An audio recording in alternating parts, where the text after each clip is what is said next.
Hey, minasan, good morning. Nandito kami ngayon sa The Hotel Strings and grabe ang sosyal ng pakiramdam. Today is my exact birthday, 30th birthday, and sinurprise ako ng aking kasintahan. Talaga na nakaka-amaze ang blessing ng Lord, ang aga-aga. Maulan sa labas pero inuulan tayo ng pagpapala. Yung place. And yung place, yung ambience, although yung drinks and foods, wala pa. Let's see.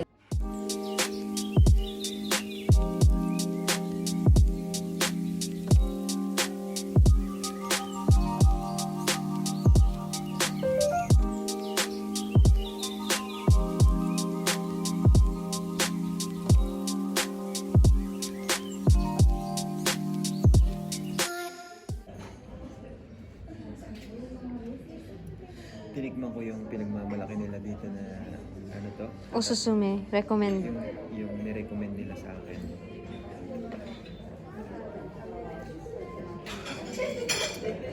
Grabe, yung lasa niya. Lasang kahoy, no? Yung aroma ng balat ng kahoy, tapos Lupa. yung may kasamang dahon na malapit ng matuyo. Tapos grabe yung aftertaste niya, parang lupa. Social, grabe, kaya pala mahal. Cheers. Cheers! Tapos may soup. Ano yung soup? Ano daw to? Sabi niya lang soup. Hindi ko na, Cold lang inaintindihan ko. hindi ko na tinanong kasi baka mapalaban pa tayo ngayong. Tikman mo, dali, tikman mo. Ay, grabe. Parang yung ano, isa pa. Legit. Parang sopas. Na malamig? Parang sopas na malamig na ano, mga 2 days na stock. Grabe. Hindi, masarap. Legit. Joke lang yun. Ay, nanginginig.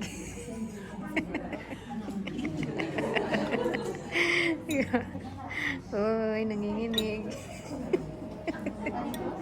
Ayaw magpakuha. Ayong pakain ko ah. Tapos ito yung papalaman. This is butter, honey, and strawberry jam.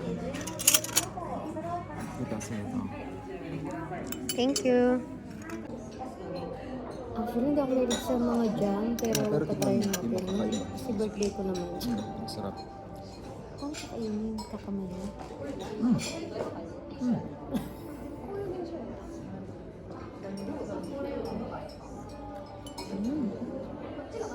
Legit. Ito. Ang motor daw. Nakad. Ang tigas. Ito mo. Yung pang-mais mo eh. Ay, kakaiba yung mga pagkain dito. Nakakabanot. Pero masarap yun. Masarap. Kakaiba. Kasi pang sosyalin yung isa. Oh, minsan lang. Lagi na lang sa 7-Eleven. Lagi na lang sa Convenience, Sa Lawson. Lawson, sa Yoshinoya. May iba na. May iba naman. Sa birthday na. Nga, birthday ko nga. Pa-birthday ko nga ngayon. Happy birthday. Pa-30 years old na ngayon. Uy! Talaga? Kala ko 29 ka lang. Hindi, may mga in-invite ako sa birthday celebration ko. And akala nila, ang mga response ng karamihan, ay, Nen, akala ko 20 ka lang, akala ko 25 ka lang. Na 30 ka na pala, hindi ka short. Ay, hindi, isang subuan ko lang yan, kung nakukutsarain ko. Galing-galingan mo mag-social ka ng konti. Pademir ka, walang kutsino eh. Alam ko isang subuan lang yan.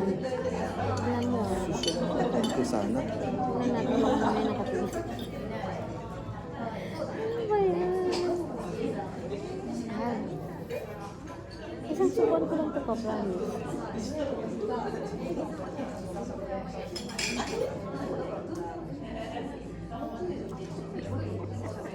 Pademir tayo, ganyan.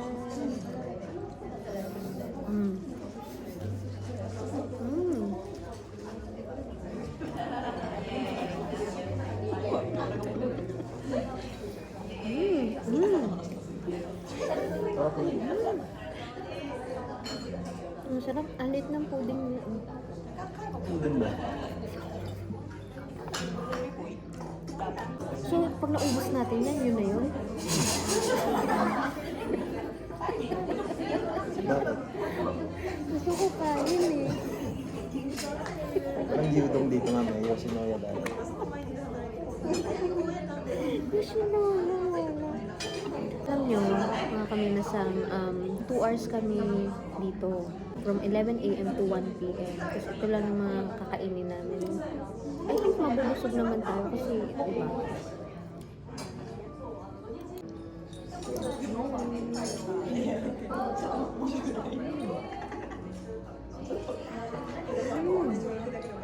Ang tatamis nito pa, no? Pero yung tamis niya na hindi nakakaumay. Ang cute nito, oh. Nabibili lang to sa super, tapos nilagyan lang ng... Uy, grabe ka, i-appreciate mo. Uy, na-appreciate ka naman. The effort. Ayan. Ayaw ko yung bulaklak ko. Akin na lang. Ang ate mo kung papugian. Mas mami yun. Away ka na naman. Pa, alam mo, bigkas ka sa away ngayon. Kasi birthday ko. Pag birthday ko, ayoko nang may stress, ayoko nang may away. So, bukas na lang. Bukas na lang tayo mag-away, ha? Talaga, ito yung... Nasa VIP room tayo eh. Kaya, shoutout kina Harvey and Eric. Naramdaman namin maging VIP. Pa-VIP ka din sa puso ko. Ay, kinikilig yung mga isa.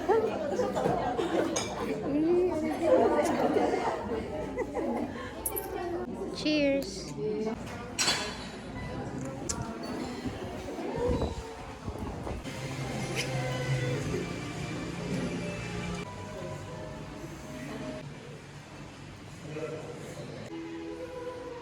Bakit wala pa? Dito na. Habang ginaganan mo. Arigatou gozaimasu. Oo, habang ano. Bano mo naman ma. Hindi mo pala alam yan. Ayan, unti-unti yung lumalabas. Doon sa labas. Kasi may next pa tayo. Oh, di ba? Yung ganyan na ano. Wow, cute nito. Gusto mo ng ganyan? Nagkakala, biglang lumilinaw na. Love you. Hey minasan, konnichiwa, at sa mga friends ko na nakakakilala sa akin, hello! Hello sa inyong lahat. And today is my 30th birthday. Every time na magbe-birthday ako, binabalikan ko kung ano yung ginawa ng Panginoon sa buong taon, sa panibagong taon na binigay niya na dinagdag niya sa buhay ko. At sa bawat taon na nadadagdag is marami akong natututunan.